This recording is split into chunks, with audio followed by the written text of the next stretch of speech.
The gunshot echoed across the valley, and Delilah Zimmerman watched the tin can tumble from the fence post, her hands still trembling from the recoil of the rifle she had just fired for the first time in her life. "That is exactly what I am talking about," said the cowboy standing beside her, his voice warm with approval as the September sun beat down on them both in this dusty corner of Panamint, California. It was 1883, and the town barely qualified as more than a collection of weather-beaten buildings clinging to existence in the harsh desert landscape. But it was the only home Delilah had known for the past 3 months, since her father had dragged their family west chasing silver dreams that never materialized. Maxwell Xerxes lowered his own rifle and turned to look at her properly, taking in the flush of excitement on her cheeks, and the way her dark hair had escaped its pins during the walk out past the creek. He had not expected to spend his afternoon teaching the new shopkeeper's daughter how to shoot, but when she had appeared at his ranch that morning asking if the rumors were true, that he was the best shot in the county, something in her determined expression had made it impossible to refuse. "I cannot believe I actually hit it," Delilah said, her voice breathless with surprise and delight. She turned to face him, her brown eyes shining with an enthusiasm that made Maxwell's chest tighten in a way he had not experienced in his 26 years of living. "Believe it," he told her, taking the rifle from her hands with careful precision. Their fingers brushed during the exchange, and he felt the contact like a spark traveling up his arm. "You have got steady hands and a good eye. That is more than most people start with." Delilah had arrived in Panamint with her father Edgar and younger brother Thomas, after their mother had died of fever back in Missouri. Edgar Zimmerman had opened a general store on the main street, selling supplies to the miners and ranchers who scratched out livings in this unforgiving corner of the Panamint Valley. At 19 years old, Delilah had taken on the role of running the household, caring for her 14-year-old brother and helping her father stock shelves and manage accounts. It was a hard life, but she had inherited her mother's practical nature and her father's stubborn determination.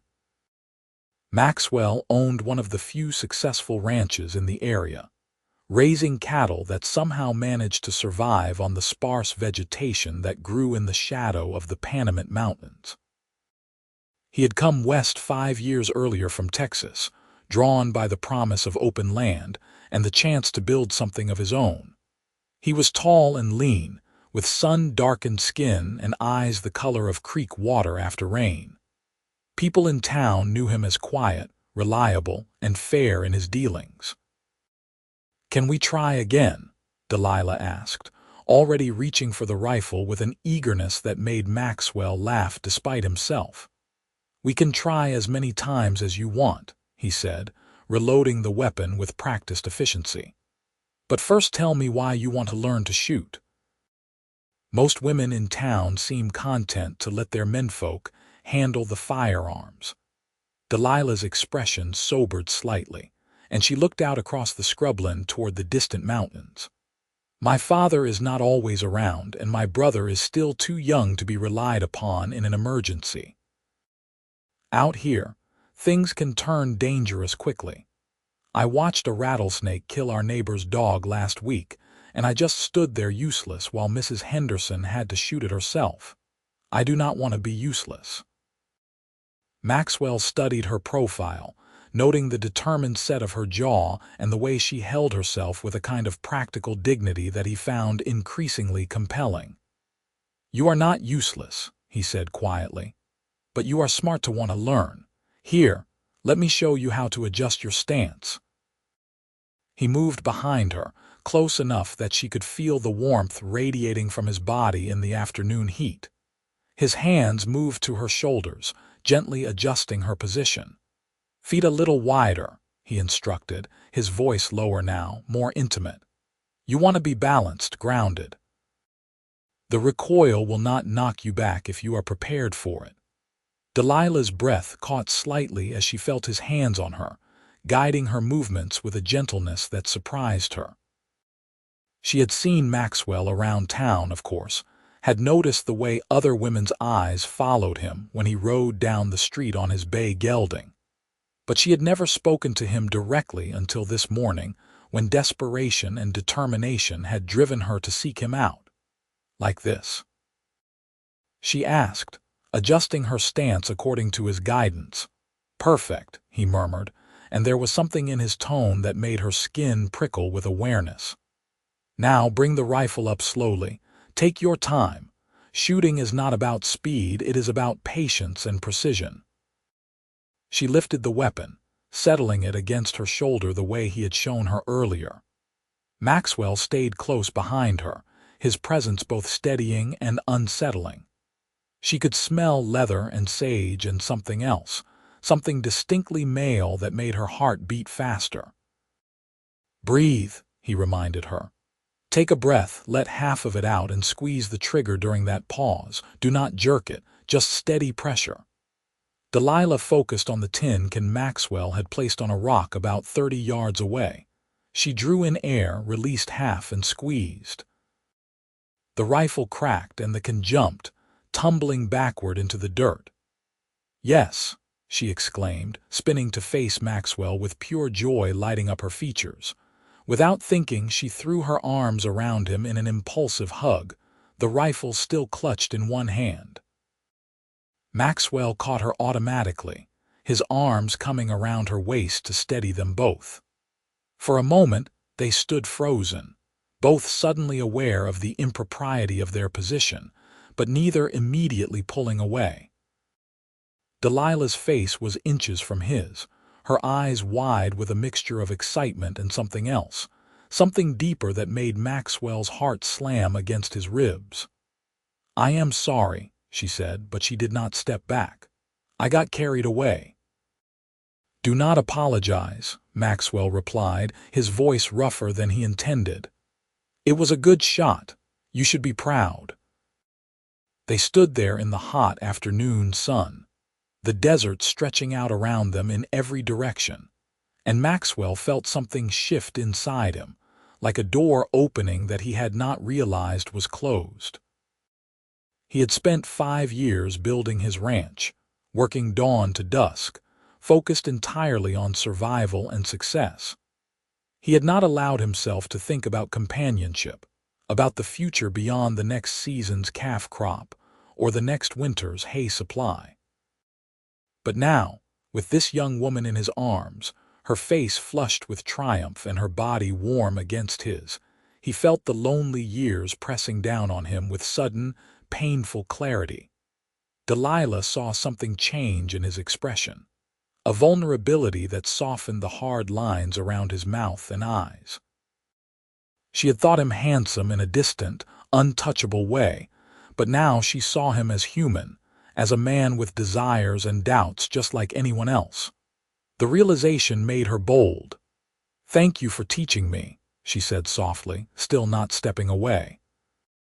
"I know you must have better things to do than spend your afternoon with someone like me." "Someone like you," Maxwell repeated, one eyebrow rising slightly. "And what exactly is that supposed to mean?" Delilah felt heat rise to her cheeks that had nothing to do with the sun. "I just meant, I am nobody special. I work in a general store. You probably know plenty of women who are more interesting, more accomplished." Maxwell's hands tightened almost imperceptibly on her waist. "I do not know any women who marched up to my ranch this morning and demanded I teach them to shoot because they refuse to be useless in an emergency. That takes courage. That takes fire. And those are things I find infinitely more interesting than accomplishments." The intensity in his gaze made Delilah's mouth go dry. She had never been courted properly, had never had time for the awkward dances and stolen kisses that other girls her age seemed to navigate with ease. Her mother's death and her family's subsequent move west had consumed all her energy, leaving no room for romance or frivolity. But standing here with Maxwell, Feeling the strength of his hands and seeing the way he looked at her like she mattered, like she was worth his time and attention, something long dormant stirred to life inside her. "I should probably get back," she said finally, reluctantly. "My father will wonder where I have gone." Maxwell released her, stepping back with visible effort. "Let me ride back with you. It will be dark soon, and you should not be out here alone." "I can take care of myself," Delilah said automatically, then smiled at the irony. "Well, now I can at least shoot a tin can." "Tin cans do not shoot back," Maxwell pointed out, gathering up the rifles and the remaining cans. "And there are things out here more dangerous than rattlesnakes. Please, let me see you home safely." The genuine concern in his voice dissolved any protest Delilah might have made. She nodded, and they walked together back toward where Maxwell had left his horse grazing near the creek. The animal, a sturdy bay with intelligent eyes, raised its head as they approached. "This is Copper," Maxwell said, running a hand down the horse's neck. "He has been with me since Texas." Delilah reached out tentatively to stroke the gelding's soft nose. "He is beautiful." "He is stubborn and opinionated and has terrible timing," Maxwell said with obvious affection. "But he has never let me down when it mattered." He swung up into the saddle with easy grace, then extended a hand down to Delilah. "Come on. I promise he will behave himself." Delilah hesitated only a moment before placing her hand in his and allowing him to pull her up behind him. She settled onto the horse's back, acutely aware that she had to wrap her arms around Maxwell's waist to stay secure. She felt his intake of breath as her arms encircled him, felt the solid warmth of his body against hers. "Hold tight," he said, his voice strained, and urged Copper into a walk. They rode in silence for a while, the only sounds the steady rhythm of hoofbeats and the occasional cry of a hawk overhead. Delilah rested her cheek against Maxwell's back, breathing in the scent of him, feeling the muscles shift beneath his shirt as he guided the horse. It felt intimate, almost scandalously so, but she could not bring herself to care. Something had happened today, something that went far beyond learning to fire a rifle. "Tell me about Texas," she said eventually, her voice muffled against his shoulder. Maxwell's hand came down briefly to cover hers where they clasped at his waist, a gesture so natural and yet so significant that Delilah felt her breath catch. "What do you want to know? Why did you leave? Why come all the way out here to California?" Maxwell was quiet for a long moment, guiding Copper around a cluster of Joshua trees. "My father had a ranch outside San Antonio," he said finally. 5,000 acres of good grazing land, plenty of water. He built it from nothing, worked himself half to death keeping it running. He always assumed I would take it over one day, carry on what he started. "But you did not want that?" Delilah asked softly. "I wanted it," Maxwell said. "I wanted it so much I could taste it, but my older brother wanted it too, and he was firstborn. When my father died, everything went to him. That is how it works. That is how it has always worked. My brother offered to keep me on as a foreman, working land that should have been half mine, taking orders from someone who had never loved the ranch the way I did." His voice had gone hard, bitter. "I could not do it. I could not stay there watching him run it into the ground, because that is exactly what he is doing, drinking and gambling away everything my father built." Delilah tightened her arms around him, offering wordless comfort. "So you came here to build your own?" "Something like that," Maxwell agreed. "It is not much compared to what I left behind. The land is harder here, the water scarcer, but it is mine. Every acre, every cow, every fence post. I built it with my own hands and nobody can take it away from me." "That must mean everything," Delilah said, understanding completely. She knew what it was to lose things, to have circumstances beyond your control strip away the life you had known. Her mother's death had broken something in their family, had sent them spinning across the country in search of a fresh start that always seemed just out of reach. It did, Maxwell said quietly. Until today, it was the only thing that mattered to me. The implication in his words made Delilah's heart race. She lifted her head from his shoulder, suddenly needing to see his face, but all she could see was his profile, strong and serious against the darkening sky. They reached the edge of Panamint, just as the sun began to sink behind the mountains, painting the desert in shades of gold and crimson. Maxwell guided Copper down the main street, past the saloon and the assay office and the small church that served the scattered community. He stopped in front of the general store, where lamplight already glowed in the windows. Maxwell dismounted first, then reached up to help Delilah down. His hands spanned her waist as he lifted her, and he lowered her slowly, letting her body slide against his until her feet touched the ground. They stood close together in the gathering dusk, neither quite willing to step away. "Thank you," Delilah said, looking up at him, "for everything. For teaching me, for listening, for bringing me home." "Can I see you again?" Maxwell asked, the words coming out more abrupt than he had intended. "I mean, I would like to continue the shooting lessons if you are interested." Delilah's smile started slow and then bloomed across her face like sunrise. "I would like that very much."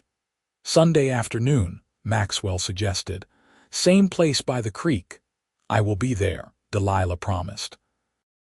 Maxwell forced himself to step back, to put proper distance between them before someone saw and started tongues wagging. "Sunday, then," he said, swinging back up into the saddle. He touched the brim of his hat in farewell, then turned Copper and rode off down the street.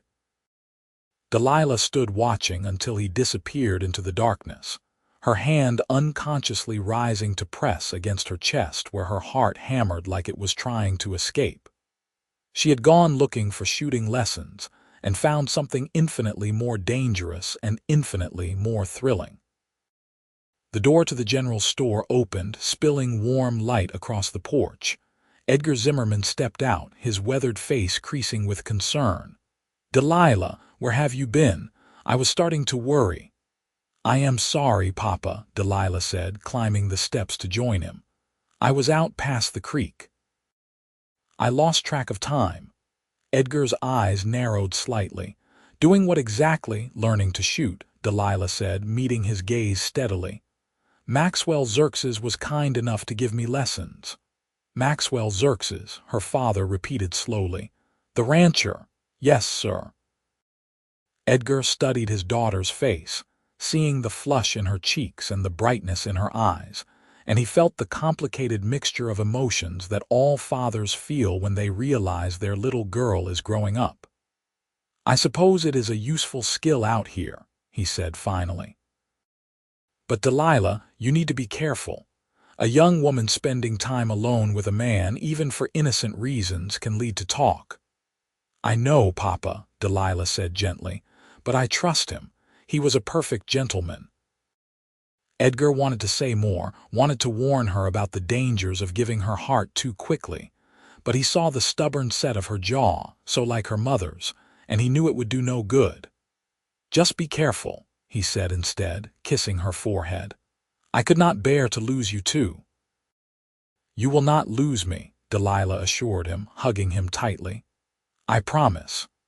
But even as she said the words, she felt the lie in them. Something had changed today, something fundamental and irreversible. She had felt it in the way Maxwell looked at her, in the way his hands had lingered on her waist, in the way her own heart had responded to his presence. She was already falling, and there was no stopping it now. The days until Sunday crawled by with agonizing slowness. Delilah threw herself into her work, helping customers, organizing inventory, keeping the accounts, but her mind kept drifting back to that afternoon by the creek. She replayed every moment, every word, every touch, until the memories took on a dreamlike quality. Maxwell, meanwhile, found himself equally distracted. He went through the motions of ranch work, mending fences and checking water sources and doctoring a cow with an infected hoof. But his thoughts constantly returned to a dark-haired girl with steady hands and fierce determination. He caught himself counting the hours until Sunday, something he had not done since he was a boy waiting for Christmas morning. On Saturday evening, Maxwell rode into town to pick up supplies from the general store. His heart kicked up when he saw Delilah behind the counter, helping an old miner select tobacco. She looked up as the bell over the door chimed, and their eyes met across the crowded space. The smile that lit her face made the stuffy atmosphere of the store feel suddenly bright. "Mr. Xerxes," she said formally as the miner turned to see who had arrived. "What can I help you find today?" "I need coffee and flour," Maxwell said, playing along with the proprieties, "and bacon if you have any left." "We just got a shipment in yesterday," Delilah told him. "Let me get those items for you." She moved around the store with efficient grace, gathering what he needed while Maxwell pretended to examine a display of tin cups. The miner finished his purchase and shuffled out, leaving them briefly alone in the store. "Tomorrow," Maxwell said quietly, not looking at her directly. "I have been thinking about it all week." "So have I," Delilah admitted, wrapping the supplies in brown paper. "I practiced my stance in the back room when Papa was not looking." Maxwell's mouth quirked into a smile. "Did you?" "I want to be good at it," she said seriously. "I want you to be proud of how quickly I learn." "I am already proud," Maxwell said, and the simple honesty in his voice made Delilah's hand still on the package she was wrapping. Before either could say more, Edgar emerged from the back room, his arms full of canned goods. "Maxwell," he said with a nod of greeting. "Good to see you." "Edgar," Maxwell replied, straightening away from the counter. "How is business?" "Cannot complain," Edgar said, setting down his burden. "The mining operation over at Wildrose Canyon is bringing in more workers, and they all need supplies. We are doing better than I expected when we first opened." "That is good to hear," Maxwell said sincerely. "You have got a good location here, right in the center of town." "And I've got a good daughter to help run it," Edgar added, putting his hand on Delilah's shoulder. "I do not know what I would do without her." Delilah felt a pang of guilt at her father's words, knowing she had been neglecting her duties all week, her mind occupied with thoughts of a tall cowboy with gentle hands and serious eyes. "Papa, do not embarrass me," she said, but her tone was affectionate. "It is only the truth," Edgar insisted. He looked between his daughter and Maxwell, his expression thoughtful. "Are you planning to continue those shooting lessons?" "If it is all right with you, sir," Maxwell said, meeting the older man's eyes. "I think Delilah has real potential to become an excellent shot, and it is a valuable skill out here."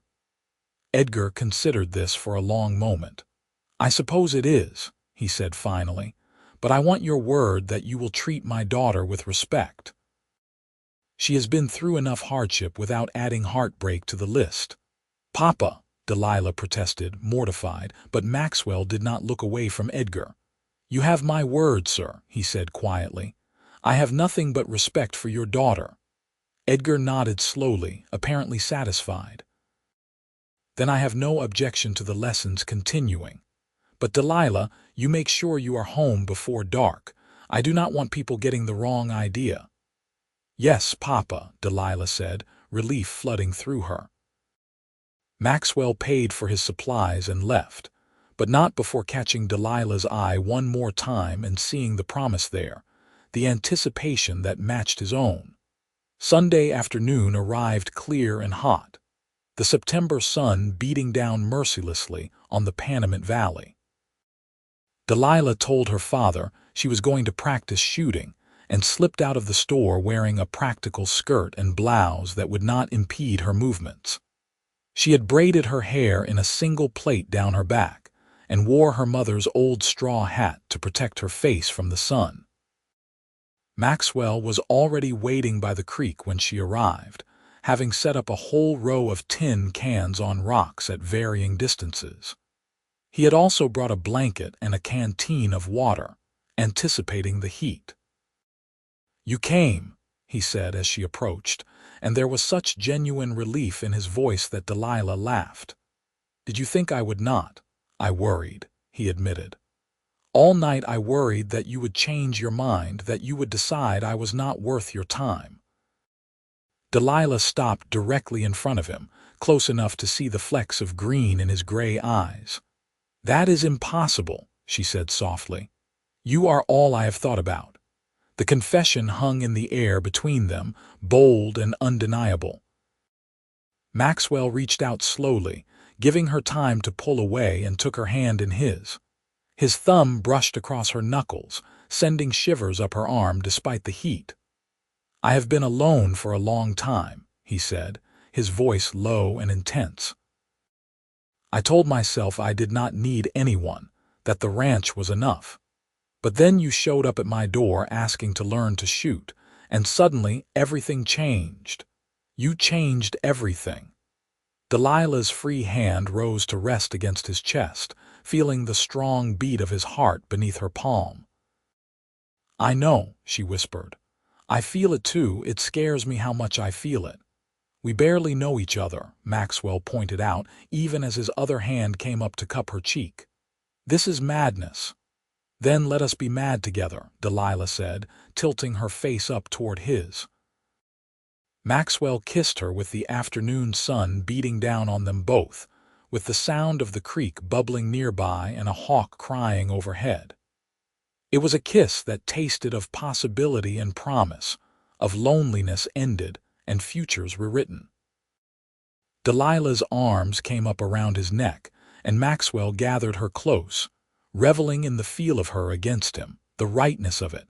When they finally broke apart, both breathing hard, Maxwell rested his forehead against hers. "This is not what I planned for today," he said with a shaky laugh. "No?" Delilah asked, her fingers playing with the hair at the nape of his neck. "What did you plan?" "I was going to be professional and proper," Maxwell said. "I was going to teach you to shoot, maybe work up the courage to hold your hand if the opportunity presented itself. But this is so much better than anything I planned." Delilah smiled against his mouth, kissing him again briefly. "We should probably still practice shooting," she said reluctantly. "My father thinks I am becoming a crack shot. I should have something to show for all these lessons." "Practical as always," Maxwell teased, but he released her with obvious reluctance. "All right, let us see what you remember from last week." They spent the next hour working on her aim, and Maxwell was impressed by how much she had retained. Her stance was solid, her grip confident, and she hit more cans than she missed. Between rounds, they talked, sharing stories about their pasts and their hopes for the future. Delilah learned that Maxwell dreamed of expanding his ranch, of breeding horses in addition to cattle. Maxwell learned that Delilah had always wanted to go to San Francisco, to see the ocean and the grand buildings she had read about in books. "Maybe someday I can take you there," Maxwell said, reloading the rifle for her. "We could make a trip of it, stay in a fancy hotel, eat in restaurants." "That sounds like a dream," Delilah said wistfully, "but I could not leave my father and brother for that long. They need me here." Maxwell heard the resignation in her voice, the weight of responsibility that she carried without complaint. "They would want you to be happy," he said gently. "Your father said as much yesterday in the store." "I am happy," Delilah protested. "My life here is good. I have work that matters, family who loves me. What more could I want?" "More than just getting by," Maxwell said, setting the rifle aside and turning her to face him. "More than just surviving day to day. You deserve adventures, Delilah. You deserve to have dreams of your own, not just to live in service to everyone else's needs." Delilah felt tears prick at her eyes, because nobody had ever said anything like that to her before. Since her mother's death, she had been the caretaker, the responsible one, the person who held everything together. She had not allowed herself to want more, to imagine a life beyond the general store and the endless cycle of cooking and cleaning and bookkeeping. "I want this," she said, gesturing between them. "Whatever this is, whatever it might become, that is my dream now." Maxwell pulled her into his arms again, holding her tight against his chest. "Then we will make it happen," he promised. "I do not know how yet, but we will figure it out together." They stayed by the creek until the sun began to sink, talking and kissing and making plans that ranged from practical to wildly optimistic. When Maxwell finally rode her back to town, Delilah's lips were tender from kissing, and her heart felt too big for her chest. The next week fell into a pattern. Maxwell would find excuses to come into town almost daily, stopping by the general store for supplies he did not really need just to see Delilah's face. On Wednesday, he invited her to come see the ranch, and she convinced her father to let Thomas mind the store so she could go. Walking through the property Maxwell had built with his own hands, seeing the pride in his eyes as he showed her the barn he had raised and the well he had dug, Delilah fell even harder for this quiet, determined man. On Saturday evening, there was a dance at the church social hall, one of the few entertainments available in the isolated town. Maxwell asked Edgar formally for permission to escort Delilah, and though the older man looked troubled, he agreed. Delilah wore her best dress, a simple blue cotton that had been her mother's, and Maxwell thought she was the most beautiful thing he had ever seen. They danced together under lantern light while a fiddle player and a man with a guitar provided music. Maxwell was not a practiced dancer, but he held Delilah carefully and moved with her through the simple steps, his attention focused entirely on her face. Other townspeople watched with interest, noting how the solitary rancher and the shopkeeper's daughter looked at each other, and speculation began to spread. "People are talking," Delilah murmured as they swayed together to a slow waltz. "Let them talk," Maxwell said, his hand warm against her back. "I do not care what anyone thinks." "My father is worried," Delilah admitted. "He thinks I am rushing into something, that I should be cautious." "Are you cautious by nature?"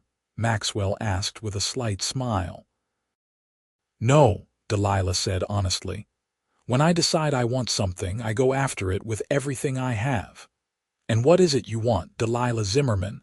She looked up at him with complete honesty in her brown eyes. "You," she said simply. "I want you." Maxwell's breath caught, and he pulled her slightly closer, testing the boundaries of propriety. "You have me," he said roughly. "You have had me since that first afternoon when you showed up demanding shooting lessons. I lost my heart before you ever missed that first tin can." The dance ended too soon, and they were forced to separate as the musicians took a break. Delilah was immediately claimed by Mrs. Henderson, the same neighbor whose dog had been killed by the rattlesnake, wanting to know all about Maxwell and his intentions. Maxwell found himself cornered by the pastor, Reverend Mitchell, who expressed hope that the young rancher might be thinking of settling down properly. "A man needs a good wife out here," the Reverend said, his eyes twinkling with knowing humor. "And you seem to have found a fine young woman." "I have," Maxwell agreed, not bothering to deny it. "But it is early days yet. I do not want to rush her into anything before she is ready." "Early days," the Reverend repeated thoughtfully. "Yes, I suppose 2 weeks is rather quick. But then again, when you know, you know. I knew my Martha was the one for me within a week of meeting her, and we have been married 37 years now." Maxwell's eyes found Delilah across the room, watching as she laughed at something Mrs. Henderson said. 2 weeks ago he had never spoken to her. Now he could not imagine his life without her in it. Was it possible to fall in love so quickly, so completely? When the dance ended and Maxwell walked Delilah home through the quiet streets, they held hands openly, no longer caring who might see. They stopped on the porch of the general store, reluctant to say goodbye. "I want to see you tomorrow," Maxwell said, playing with her fingers. "And the day after that, and the day after that." "I want that too," Delilah said. "But Maxwell, we need to be realistic. My father is starting to have concerns, and the whole town is watching us now. We cannot just keep spending all our time together without some kind of understanding." "What kind of understanding?" Maxwell asked, though his heart was already racing because he knew what she meant. Delilah took a deep breath, gathering her courage. "I think you need to decide what your intentions are," she said bluntly.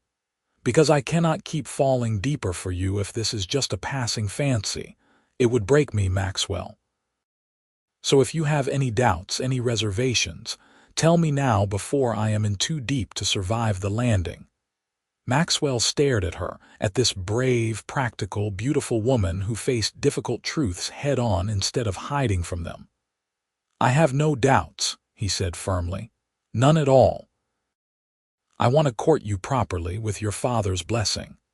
And if you will have me, if you think you could be happy with a life on a dusty ranch with a man who works too hard and talks too little, then I want to marry you.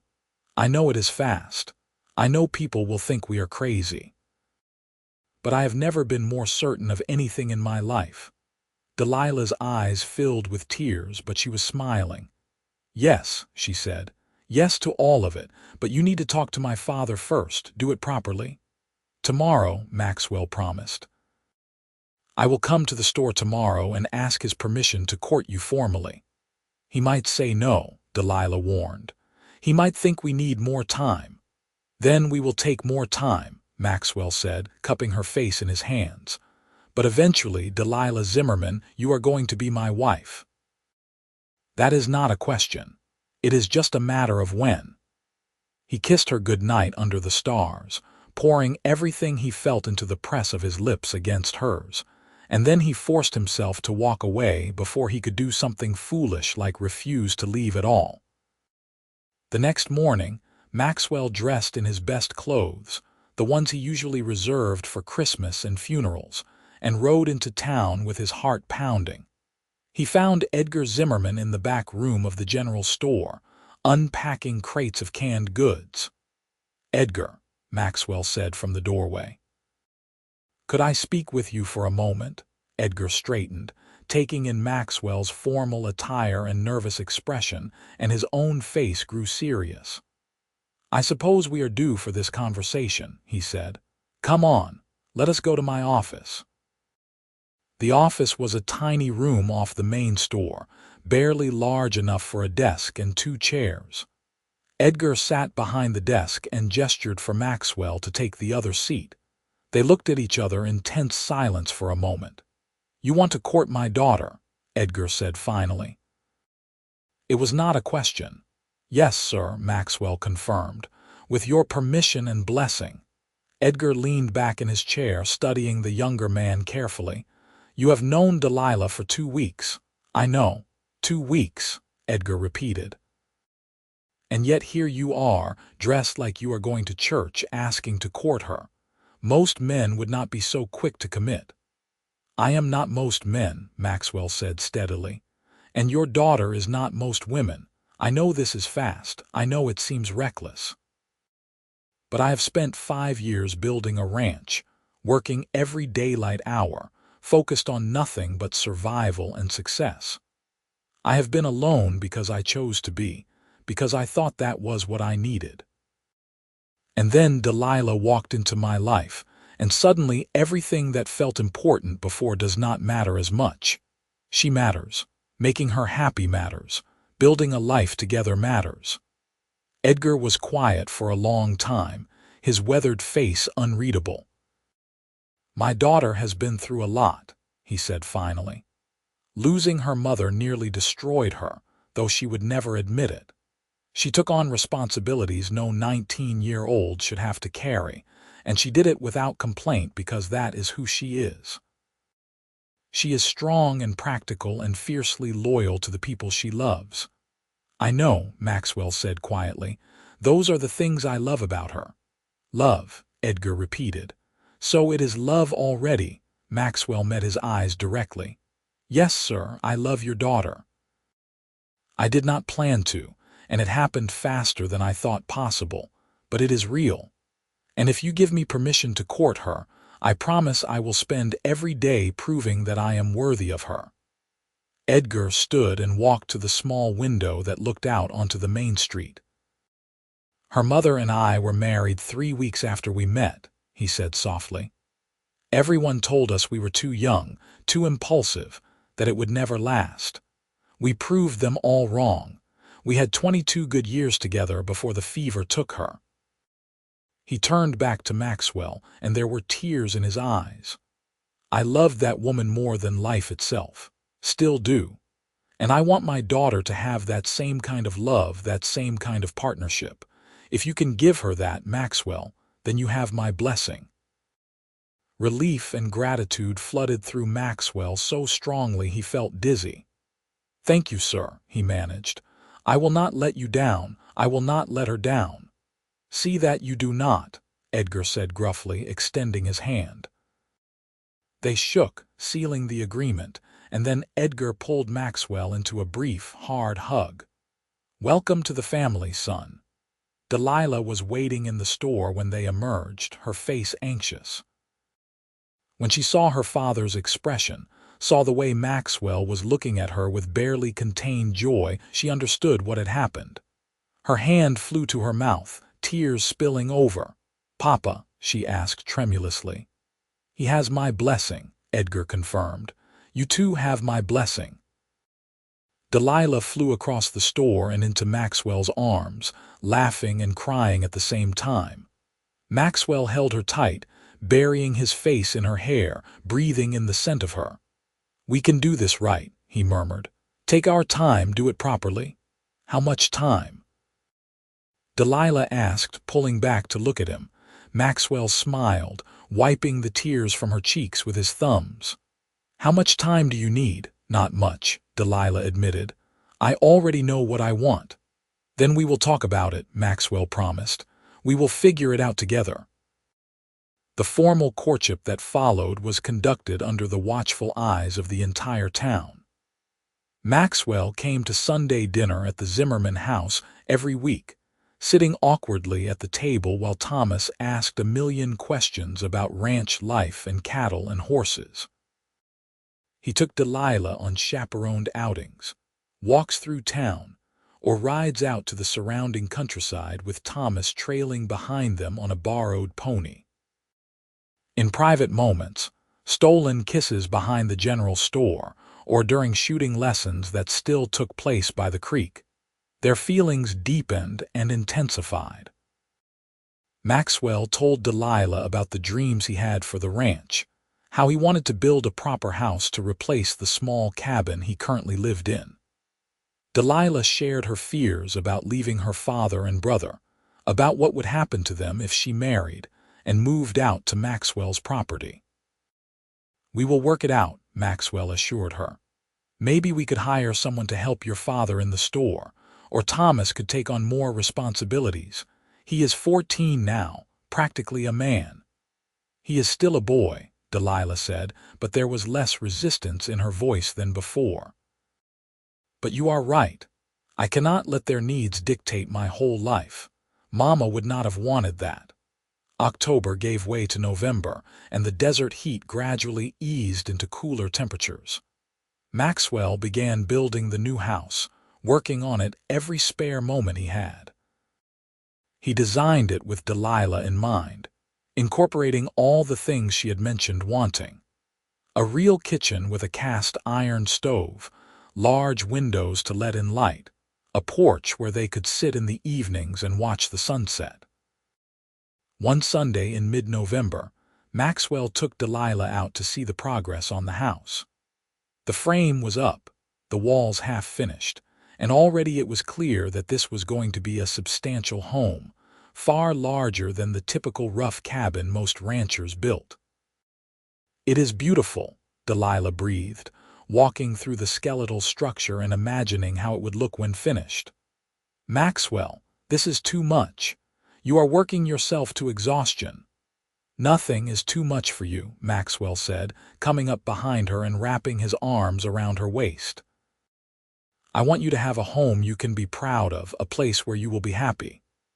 Delilah turned in his arms, looping her hands behind his neck. "I would be happy in a tent as long as I was with you," she said honestly. "But this, Maxwell, this is incredible. When do you think it will be finished?" "If the weather holds, maybe by Christmas," Maxwell said. "And then, if you are willing, we could get married, start the new year as husband and wife." Delilah's eyes widened. "That's soon. Too soon?" Maxwell asked anxiously. "We can wait longer if you need more time. I do not want to rush you." "No," Delilah said quickly. "Not too soon. Perfect, actually. I want to be your wife, Maxwell. I have wanted it since that first day by the creek, even though I did not realize it then." Maxwell kissed her deeply, joyfully, his hands framing her face. "Christmas," he murmured against her mouth. "We will get married at Christmas." They told her family that evening at dinner, and Edgar smiled despite the sadness in his eyes. "Your mother would have loved this," he said, taking Delilah's hand. "She always wanted to see you happy and settled. Will you be all right, Papa?" Delilah asked, concern clouding her joy. "I can still help in the store. Maxwell's ranch is not that far. We will be fine," Edgar assured her. "Thomas is already doing more around here, and I have been thinking about hiring a clerk anyway. You deserve your own life, honey, your own family." Thomas, meanwhile, was thrilled at the prospect of having Maxwell as a brother-in-law, and immediately began planning to spend every weekend at the ranch learning about cattle and horses. The weeks before Christmas were a blur of activity. Delilah worked with Mrs. Henderson and other women from town to sew her wedding dress, a simple but elegant gown of cream-colored silk that had been ordered special from San Francisco. Maxwell pushed himself relentlessly to finish the house, often working until well after dark by lantern light. Other ranchers from the area, men who respected Maxwell's hard work and integrity, showed up to help with the construction, and the house came together faster than he had dared hope. On December 20th, the house was finished. Maxwell walked Delilah through it on a cold, clear afternoon, showing her the completed rooms with nervous pride. The kitchen had the stove she wanted, vented properly with a real chimney. The bedroom was spacious, with windows facing east to catch the morning sun. There was even a small room that Maxwell said could be a nursery when the time came. "It is perfect," Delilah said, her voice thick with emotion. "It is everything I could have dreamed of and more." "Then you are happy?" Maxwell asked, needing to hear it. "Happier than I have ever been," Delilah confirmed, turning to kiss him. "In 3 days I will be your wife. We will live here together, build a life together. It does not even seem real." "It is real," Maxwell said, holding her close. "It is the most real thing I have ever felt." The wedding took place on December 23rd in the small church, with Reverend Mitchell officiating. The whole town turned out for the ceremony, cramming into the pews to witness the union of the quiet rancher and the shopkeeper's daughter. Delilah wore her cream silk dress with her mother's pearl earrings, and Maxwell wore his best suit, his hair neatly combed and his eyes shining with happiness. Edgar walked his daughter down the aisle, his hand trembling slightly on her arm. When they reached the front of the church, he kissed her cheek and placed her hand in Maxwell's, passing the responsibility of her care and happiness to this young man who had earned his trust and respect. The vows were simple and traditional, but when Maxwell said, "I do," and slipped the plain gold band onto Delilah's finger, his voice was rough with emotion. Delilah's own vows came out steady and clear, a promise she meant with every fiber of her being. "I now pronounce you husband and wife," Reverend Mitchell declared. "Maxwell, you may kiss your bride." Maxwell gathered Delilah into his arms and kissed her as thoroughly as propriety would allow, to the cheers and applause of their friends and neighbors. When they finally broke apart, both were flushed and breathless and grinning like fools. The reception was held at the church social hall, with food brought by various townspeople and music provided by the same fiddle player and guitarist, who had played at the dance where Maxwell and Delilah had first danced together. Maxwell and his new wife moved around the room, accepting congratulations and well wishes, but they only had eyes for each other. As the sun began to set, Maxwell pulled Delilah aside. "Are you ready to go home, Mrs. Xerxes?" he asked, loving the way her new name sounded on his lips. "More than ready," Delilah said, her eyes dark with promises that made Maxwell's blood heat. They said their goodbyes, endured the traditional rice-throwing and ribald jokes, and then Maxwell lifted Delilah onto copper and swung up behind her. They rode through the gathering dusk toward their new home, toward the beginning of their shared life. The house was warm when they arrived, a fire already laid in the hearth from when Maxwell had stopped by earlier to prepare. He helped Delilah down from the horse, and then, in a gesture that made her laugh with delight, he swept her up in his arms and carried her over the threshold. "Welcome home," he said, setting her gently on her feet in the middle of the front room. Delilah looked around at the house that was now theirs, at the furniture Maxwell had carefully selected and the curtains she had sewn herself. "Our home," she corrected softly. "Ours together." Maxwell turned her to face him, his hands gentle on her shoulders. "Are you nervous?" he asked quietly. "A little," Delilah admitted. "Are you?" "Terrified," Maxwell confessed with a rueful smile. "I want everything to be perfect for you. I want to make you happy." Delilah reached up and cupped his face in her hands. "You already make me happy," she said. "Just by being you, by loving me, by building this beautiful life for us. Everything else we will figure out together." They kissed in the firelight, and the kiss deepened, grew more urgent. Maxwell lifted Delilah again, carrying her toward the bedroom, and she wrapped her arms around his neck, trusting him completely. The night that followed was tender and fumbling and sweet, two people learning each other's bodies with gentle hands and whispered words. There was nervousness and laughter, moments of awkwardness followed by breathless pleasure. Maxwell was patient and careful, constantly checking to make sure Delilah was all right, that she was comfortable. Delilah marveled at the intimacy of it, the vulnerability of lying skin to skin with another person, the rightness of being joined with the man she loved. Afterwards, they lay tangled together in the darkness, Delilah's head pillowed on Maxwell's chest as his fingers traced lazy patterns on her bare shoulder. "I love you," she whispered into the quiet. "I love you so much it scares me sometimes." Maxwell tightened his arms around her, pressing a kiss to the top of her head. "I love you too," he said. "I will spend the rest of my life making sure you never regret choosing me." "Impossible," Delilah murmured, already drifting toward sleep. "You are the best choice I ever made." The first months of their marriage were an adjustment as they learned to share space and routines.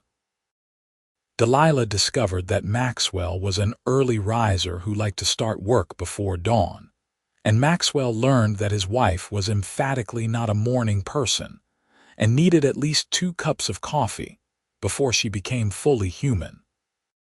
They navigated minor disagreements about household management and ranch operations, learning to compromise and communicate.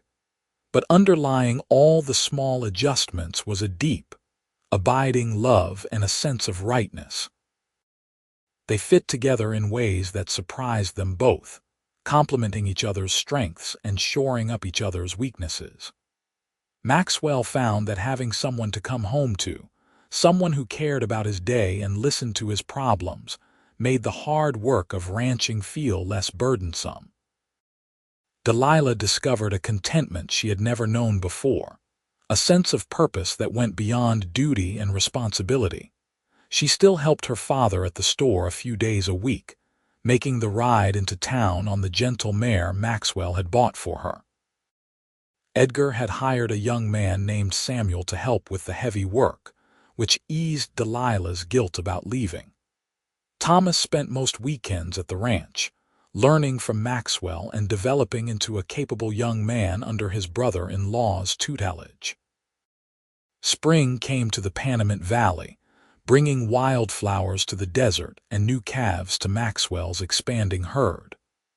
On a warm April afternoon, Delilah was working in the garden she had planted near the house when a wave of dizziness swept over her. She sat down abruptly, pressing a hand to her stomach, and realization dawned with shocking clarity. She waited until dinner that evening to tell Maxwell, watching him across the table as he talked about his plans to build a new barn. When he paused to take a drink of water, she said quietly, "I think I am pregnant." Maxwell choked on his water, coughing and sputtering while Delilah jumped up to pound him on the back. "What?" he managed when he could breathe again. "I am fairly certain I am carrying a child," Delilah said, unable to suppress her smile at his reaction. "I have missed my monthly courses twice now, and I have been feeling sick in the mornings." Maxwell stared at her, his face cycling through shock, disbelief, and then pure, incandescent joy. "A baby," he whispered. "We are having a baby." "Yes," Delilah confirmed, and then she was in his arms, both of them laughing and crying at the same time. "When?" Maxwell asked, pulling back to look at her face, his hands moving protectively to her still flat stomach. "Late fall, I think."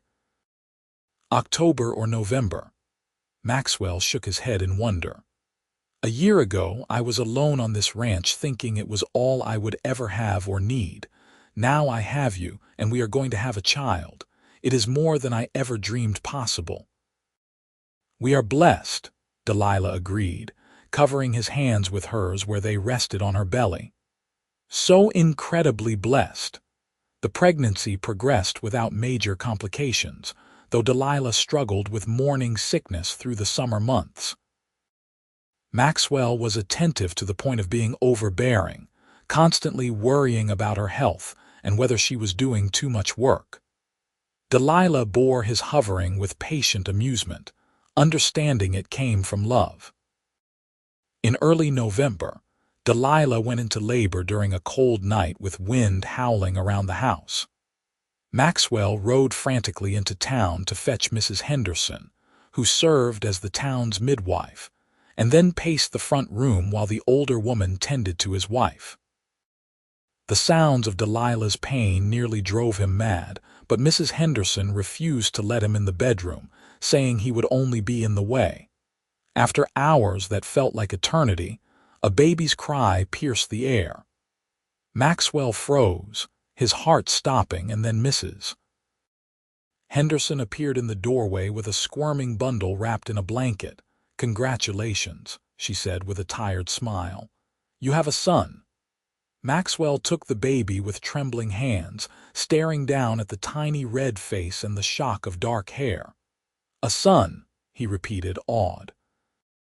"Is Delilah all right?" "She is tired but healthy," Mrs. Henderson assured him. "You can go see her now."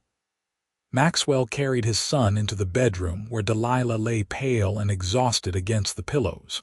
When she saw them, her face lit up with a radiant smile. "Let me see him," she said, reaching out. Maxwell placed their son carefully in her arms and sat on the edge of the bed, wrapping his arm around both of them. "He is perfect," he said hoarsely. "You are perfect. I cannot believe we made this. What should we name him?" Delilah asked, stroking the baby's soft cheek. Maxwell thought for a moment. "What about Martin?" he suggested. "After your mother, Miriam, we could call him Marty." Delilah's eyes filled with tears. "Martin Xerxes," she said softly. "Yes, that is perfect." Little Martin proved to be a healthy, hungry baby with a surprisingly loud cry for such a small person. Maxwell took to fatherhood with the same dedication he brought to everything else, learning to change diapers and soothe crying fits with patient determination. He would walk the floor at night with Martin when the baby was fussy, singing off-key lullabies while Delilah caught a few hours of much-needed sleep. Watching her husband with their son, seeing the gentleness in his strong hands and the tenderness in his eyes, made Delilah fall in love with him all over again. This was the life she had dreamed of without fully realizing it, the family she had needed to rebuild after losing her mother. The years that followed brought both challenges and joys. The ranch continued to grow as Maxwell's reputation for quality cattle spread throughout the region. They added horses to their operations, just as Maxwell had always dreamed, and Delilah proved to have a natural talent for training them. She would work with the young horses in the corral while Martin played nearby, teaching the animals patience and trust with the same gentle firmness she used on her son. When Martin was 3, Delilah discovered she was pregnant again. This time the baby came easier, a daughter they named Daisy, and 2 years after that, another son they called Michael. The house that had seemed so spacious when first built began to feel crowded with 3 rambunctious children, and Maxwell added on 2 more bedrooms and a larger dining room. Thomas grew into a man under Maxwell's mentorship, eventually marrying a girl from a neighboring ranch, and starting his own small operation with financial help from his sister and brother-in-law. Edgar sold the general store when he turned 65, tired of the daily grind, and moved out to a small cottage Maxwell built on the edge of their property. He spent his days playing with his grandchildren and helping with small tasks around the ranch, content in his semi-retirement. Through it all, through the hard years when drought threatened their livelihood and the good years when the calves came strong and the prices were high, Maxwell and Delilah's love remained the foundation of everything. They still stole moments alone when they could, riding out past the creek where Maxwell had taught her to shoot all those years ago, remembering the afternoon when everything had changed. "You ever regret it?" Maxwell asked one evening as they sat on the porch watching the sunset, his arm around her shoulders. "Marrying so young to someone you barely knew, we had such a short courtship." Delilah looked at him with surprise. "Regret," she repeated. "Maxwell, I have never regretted a single moment."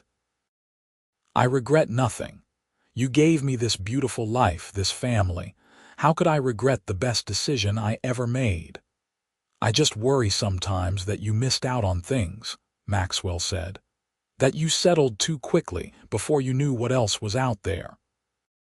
Delilah shifted to face him fully, taking his weathered, work-roughened hands in hers. "Listen to me," she said firmly. "I chose you. I chose this life, and I would choose it again 1,000 times over. You did not trap me or limit me. You freed me, Maxwell. You gave me a partnership, a love that sustains me through everything. That is not settling. That is winning." Maxwell pulled her close, breathing in the familiar scent of her hair, feeling the steady beat of her heart against his chest. "I love you," he said quietly. "I loved you when I taught you to aim at those tin cans. I loved you before you ever missed a shot, and I will love you until the day I die. And beyond," Delilah added with a smile, "you will love me beyond that too." "And beyond," Maxwell agreed.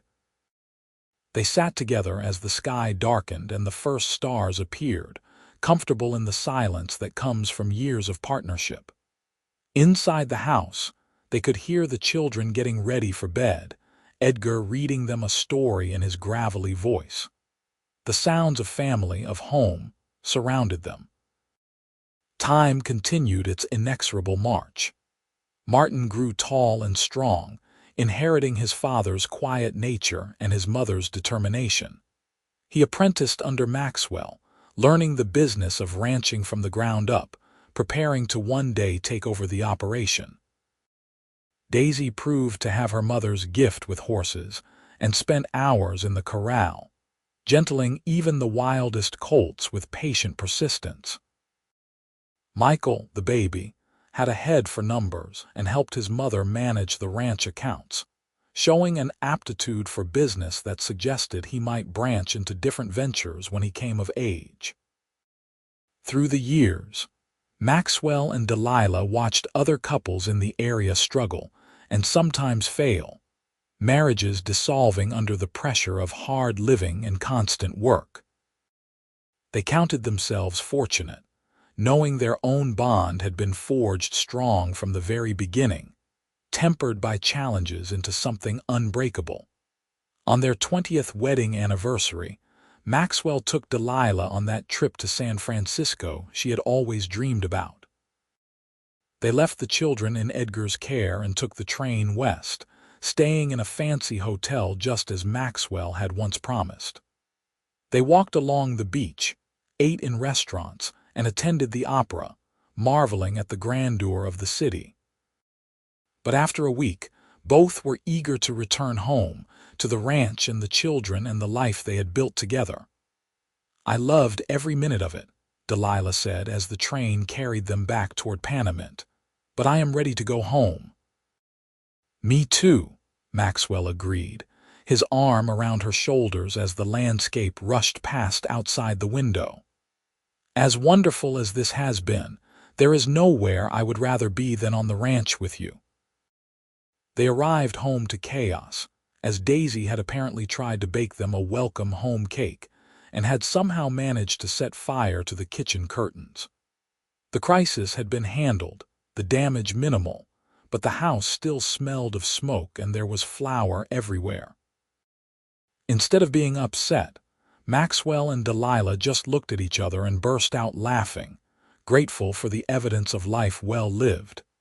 Edgar passed away peacefully in his sleep when Martin was 15, Daisy 12, and Michael 10.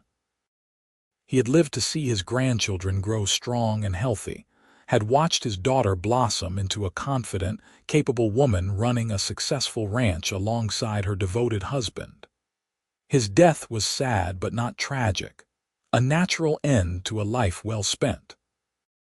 They buried him in the small cemetery outside Panamint, and Delilah placed wildflowers on the grave every week for years afterward. She missed her father terribly, but she found comfort in knowing he had been happy at the end, surrounded by family, his final years peaceful and full of love. More years passed, bringing both sorrows and triumphs. Martin married a smart young woman named Sarah from a ranch to the north, and they gave Maxwell and Delilah their first grandchild, a boy they named Edgar in honor of his great-grandfather. Daisy fell in love with a horse trader who passed through the area, and after a courtship that reminded Maxwell and Delilah of their own swift romance, she married and moved to Sacramento, though she visited often. Michael went to San Francisco to study business, returning after 3 years with a wife and plans to open a supply company serving the ranching community. Through all the changes, through watching their children grow and leave and build their own lives, Maxwell and Delilah remained each other's constant. They were the roots from which the family tree grew, the foundation upon which everything else was built. On a warm September afternoon, 40 years after that first day by the creek, Maxwell and Delilah rode out to their special place. They were both in their 60s now, their hair gray and their bodies bearing the wear of decades of hard work, but their love remained as strong as ever. Maxwell set up tin cans on the rocks, just as he had done that first day, and handed Delilah a rifle. "Let us see if you still remember how," he teased. Delilah took the weapon, settling into the stance he had taught her so long ago, and fired. The can flew off its perch, tumbling into the dirt. Still got it, she said with satisfaction, turning to him with a grin. Maxwell pulled her close, kissing her forehead. You have always had it, he said. From that very first shot, I took one look at you, determined and fierce and beautiful, and I was done for. Lost my heart before you ever missed. I am glad I did not miss then, Delilah said, wrapping her arms around his waist. Otherwise you might not have fallen so hard. I would have fallen anyway, Maxwell assured her. Missing or hitting, it would not have mattered. You were always going to be the one for me. They stood together by the creek, the same creek that had witnessed the beginning of their story, and looked back on the life they had built. A successful ranch, 3 wonderful children, grandchildren starting to arrive, decades of partnership and love. It was more than either had dared dream in those early days, more than seemed possible when they were just a lonely cowboy and a determined young woman learning to shoot. Are you happy? Maxwell asked, the same question he had asked her countless times over the years. Happier than I ever imagined I could be, Delilah replied, the same answer she always gave because it was always true. You gave me everything, Maxwell, everything that matters. They rode home as the sun set behind the mountains, casting the desert in shades of gold and crimson, just as it had on that first evening 40 years ago. The house came into view, larger now than it had been originally, surrounded by corrals and outbuildings and the evidence of a thriving operation. Martin was in the yard, working with a young horse, his son Edgar watching with fascinated attention. When he saw his parents approaching, Martin waved and Maxwell waved back, pride swelling in his chest. This was legacy, he thought. This was what mattered. Not just the land or the cattle or the buildings, but the family, the love that had been passed down and would continue to be passed down through the generations. That evening, the extended family gathered for dinner, as they did most Sundays. The house was full of noise and laughter, grandchildren running underfoot, multiple conversations happening at once. Delilah moved through the chaos with practiced ease, setting out food and settling disputes, and soaking in the joy of having everyone together. After the meal, as the younger generation played outside in the lingering twilight, Maxwell found Delilah in the kitchen. She was washing dishes, her hands in soapy water, humming a tune under her breath. He came up behind her, wrapping his arms around her waist and resting his chin on her shoulder. Remember when it was just the two of us in this house, he murmured. How quiet it was. Seems like a lifetime ago, Delilah said, leaning back against him. Do you miss it? Sometimes, Maxwell admitted, but I would not trade this for anything. This noise, this chaos, this beautiful mess we created together, it is perfect. Delilah turned in his arms, her wet hands coming up to cup his face. We did good, did we not? She asked softly. That scared young couple who barely knew each other, who took a chance on love. We built something real, something lasting. We did, Maxwell agreed. We built everything. They stood together in their kitchen, surrounded by the evidence of a life well lived, and kissed with the easy familiarity of 40 years of marriage. Outside, their grandchildren played, their children talked and laughed, and the desert stretched out endlessly under the darkening sky.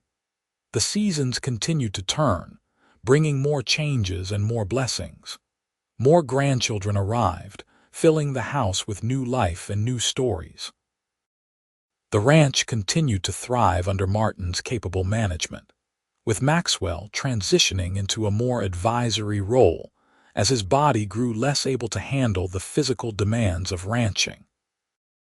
Delilah developed arthritis in her hands, making the fine work she once excelled at more difficult, but she adapted, finding new ways to contribute. She became the family historian, writing down stories of their early days for the grandchildren, preserving the history of how a lonely cowboy and a determined young woman had built something extraordinary out of love and hard work. On their 50th wedding anniversary, the entire family gathered for a massive celebration. Children, grandchildren, even a few great-grandchildren who had started to arrive, all came together to honor the couple who had started it all. There were speeches and toasts, laughter and tears, stories retold and memories shared. When it was Maxwell's turn to speak, he stood with difficulty, his body showing the wear of 76 years of living. He looked around the room at all the faces, seeing traces of himself and Delilah in each one, seeing the legacy they had created. 50 years ago, he began, his voice still strong despite his age, I was a lonely man who thought I had everything figured out. I had my ranch, my work, my independence. I thought that was enough. And then Delilah Zimmerman showed up at my door asking me to teach her to shoot, and my entire world changed. She taught me that having something to work for is good, but having someone to work with is better. She taught me that love is not a distraction from life. It is the point of life. She gave me this family, this beautiful, chaotic, wonderful family, and I thank God every day that she took a chance on a cowboy who did not know how lucky he was getting. He turned to Delilah, who was crying openly now, and took her hand. I loved you before you missed that first tin can, he said, repeating the words that had become their private refrain over the years. I loved you at first sight, though I did not fully understand it then. And I will love you until my last breath and beyond. The room erupted in applause and cheers, but Maxwell and Delilah only had eyes for each other. They had weathered 5 decades together, had survived droughts and market crashes, illness and loss, the endless cycle of birth and death that defined ranch life. Through it all, they had held onto each other, their love the constant that made everything else possible. 2 years after their 50th anniversary, Maxwell's heart finally gave out. He died as he had lived, with quiet dignity, passing peacefully in his sleep with Delilah beside him. She woke to find him gone, and though the grief was crushing, she found a measure of peace in knowing he had not suffered, that he had died in the home they built together, surrounded by the life they had created. The funeral brought people from across the region, ranchers and townspeople and family members, all coming to pay respects to a man who had been respected and admired by everyone who knew him. They buried him next to Edgar in the cemetery outside Panamint, and Delilah placed wildflowers on his grave, her hands shaking with age and sorrow. She lived another 5 years after Maxwell's death, staying in the house they had built, refusing to leave despite her children's concerns about her living alone. She spent her days surrounded by memories, walking through rooms that still held traces of their shared life. She would sit on the porch in the evenings, watching the sunset, and talk to Maxwell as though he were still beside her. I miss you, she would say to the empty air. Every single day I miss you, but I am grateful for what we had. 52 years was not enough, but it was more than many people ever get. We were blessed, Maxwell, so very blessed. On a warm September evening, almost exactly 6 decades after that first afternoon by the creek, Delilah passed away peacefully in her sleep. Her children found her the next morning, a smile on her face, her hands stretched out across the bed as though reaching for someone. They buried her next to Maxwell, and as the family gathered around the graves, Martin told his own children and grandchildren the story he had heard countless times growing up.